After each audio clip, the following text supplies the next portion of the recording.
It produces a gravity wave, which is similar to the gravity wave that the Earth produces. However, the craft phase shifts the wave. In other words, it turns the wave not really in an opposite polarity, but something to that effect, where it will work against the natural gravity wave of the Earth, and it produces lift in that effect. Is there any internal protection for the crew? Does the craft generate a gravitational field inside the craft itself? Well, the craft generates its own gravitational field.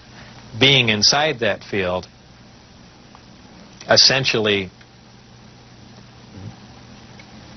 doesn't shield you, but essentially you're in, and this is a terrible way to say it, almost in a different realm, because you're now influenced only by that gravitational field. For instance, people wonder how a craft like this can make a turn at such high speed, a 90-degree turn, when they would imagine people slamming up against the wall or something to that effect. Well, that really wouldn't happen. Inertia would have no effect. You're in a distortion. And don't forget that gravity distorts time and space, so really nothing is going to influence you while you're in there. Describe the gravity amplifiers for us and some of their different operating configurations. There are 3 amplifiers. The craft can operate on a single one, can lift off the ground. The way in which it's propelled are 2 different ways. There's what they call Omicron configuration, where the craft is using one generator, or a Delta configuration, where it's utilizing all 3. Delta configuration would be for space travel. Essentially, the craft will tilt up on its side, as opposed to a science fiction movie where you see a flying saucer moving around. The craft will tilt up on its side, focus the 3 gravity generators to a single point, and move through space that way. Moving around the source of gravity is a problem to a disk because it's interference, essentially. So what they do is they work with that interference to their benefit. They'll use one gravity generator to lift the craft off the ground. And as opposed to what we're used to, for instance, a plane, once it's in the air, we envision thrust or some force coming out the back of it to push it forward. The crafts work completely opposite of that. What they do is once they're hovering in the air, they'll swing the 2 remaining gravity generators up in front of them and create a distortion, essentially a downhill. And the craft rolls downhill for infinity. It's always chasing a little distortion. That's why they look goofy when they fly around at low speed, because they're essentially, and any time you run over, the gravity field around the Earth is not completely constant and stable, depending on the minerals and density of the Earth underneath it. The gravity will vary somewhat, and you will get odd movements of the craft. So its low-speed mode is kind of unstable for the most part. I only witnessed one test flight up close, officially. That I was just inside the hangar. The test was going off probably, just as the sun was going down. And it was a low-performance test. I believe there were some pilots or test pilots in the craft. The craft must have been retrofitted to fit them, because the seating arrangements were really not accommodating. They were in radio communication with the craft, which is kind of surprising to me, because the gravity waves that the craft was producing should have distorted the radio waves also. So apparently there's something there that I don't understand. The craft lifted off the ground, virtually noiseless, other than a small corona discharge on the bottom of the craft, indicating the presence of high voltage.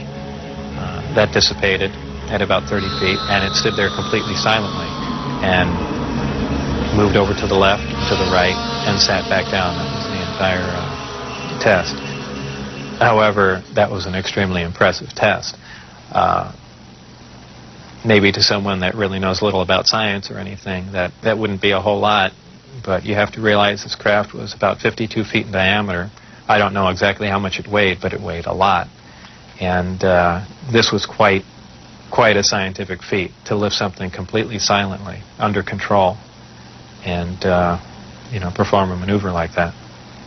The craft itself was, I assume it was metal. It was cold to the touch. That's why I say it was metal. But it was a brushed aluminum, actually just an unfinished stainless steel, not shiny finish to it. Had no seams. It was as if it was injection molded from one giant die. I was completely amazed. I can't really reflect on how it made me feel, but that was exciting. How would you define gravity? Could you describe in layman's terms its basic principles for us? Gravity is something difficult to explain because it's something that we essentially don't understand. It's just something that we can observe. Not much is really known about gravity. There are many theories about it, but they are just mainly theories. There's theories of gravitons, which allege that these are these subatomic particles that act like an attractive force like gravity that exchange between two pieces of matter. There's also a theory that gravity is a form of wave, an electromagnetic wave. But basically, gravity is a force. It's the attraction. It's the inherent property of matter to have gravity, a mutual attraction for each other, and that's basically all that we really know. Modern science, current science, right now, identifies one gravity. It's one force in nature. Apparently, through research at S4 or information gained from one of the crafts they were researching there, it appears that there are two different forms of gravity.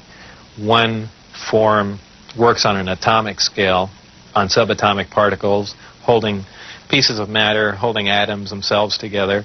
Another works on a larger scale, the scale we're most familiar with, holding planets in orbit, holding ourselves to the ground, things of that sort.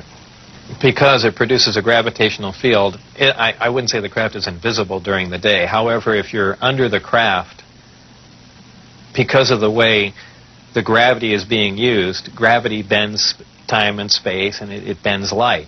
If you are looking underneath the craft or from certain vantage points, you will actually see what's above the craft. It's really a trick of the way light bends under the influence of gravity. For instance, we can see stars that are behind the sun, that are blocked from our view by the sun. The reason we can see them is because the sun is a tremendous gravitational field, and it's bending the light around it where we can see the star. Space-time and gravity are all essentially interrelated. They all act on one another. Gravity bends space. Gravity also distorts time. When you vary one, you essentially vary the other two. As an example, if you have a massive body, say a planet or something that's making a lot of gravity, producing a lot of gravitational waves, if you will, it distorts space. It bends space to it. It also slows down time. These things aren't theories. We know them to be true. We cannot artificially create this because we can't create gravity. But this is how they're all interrelated. What are some of the inherent problems with traveling at the speed of light? There are several problems traveling at the speed of light. Just a couple of them are the fact that as your speed increases, so does your mass proportionally. In other words, the more energy you put in to go faster begins to slow you down by the fact that it's converted into mass.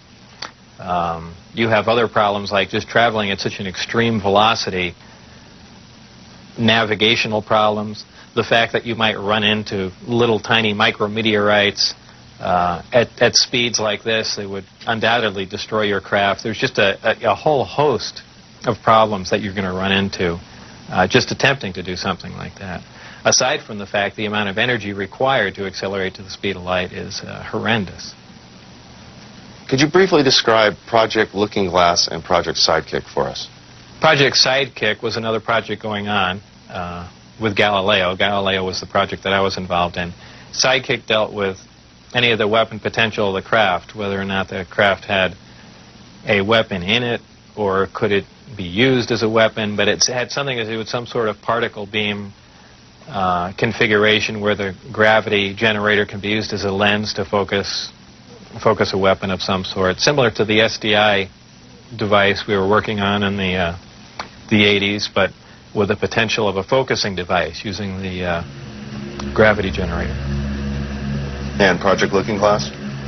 Project Looking Glass dealt with the distortion, the fact that there's a time distortion, essentially looking back in time, and by that I do not mean looking back years ago to see the wagon train days. They're looking for distortions that are milliseconds in time, and what that was used for, I don't know, but that was just observing the time, the time distortion, time dilation phenomena of the craft in operation.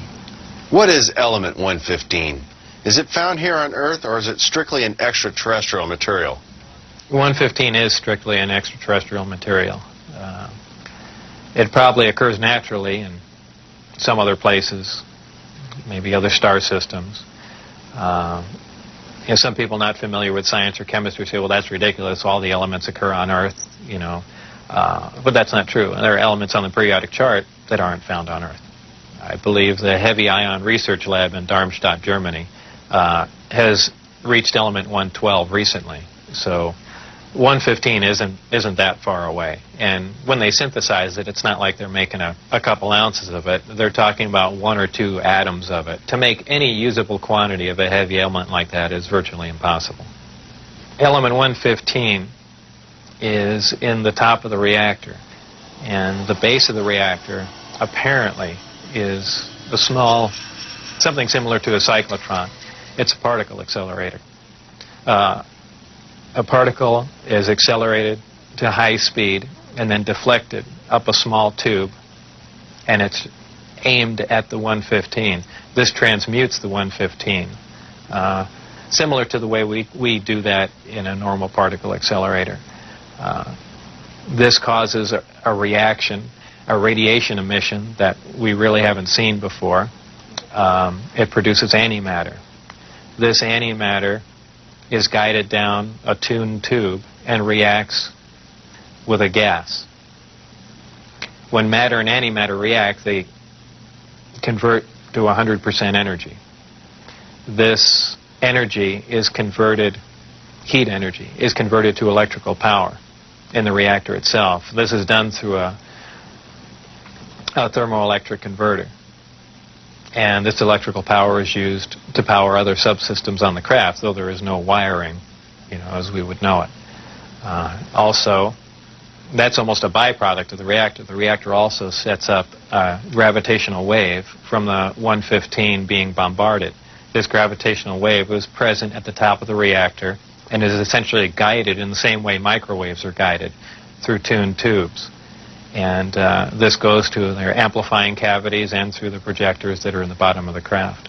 With the gravity generators running, is there thermal radiation danger to the crew? There is no thermal radiation while the reactor is running. The thermionic generator is 100% efficient, which is in violation of the first law of thermodynamics. But in fact, it works. Element 115 is stable. And for those familiar with chemistry, we know that elements with higher atomic numbers have shorter and shorter half-lives.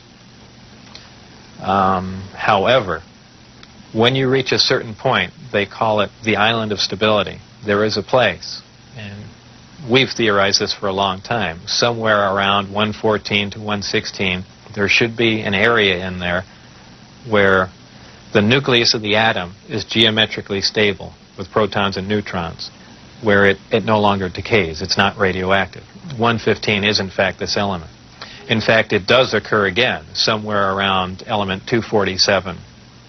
Of course, we're nowhere near synthesizing that. We can only, predict things like that. But that's where 115 is.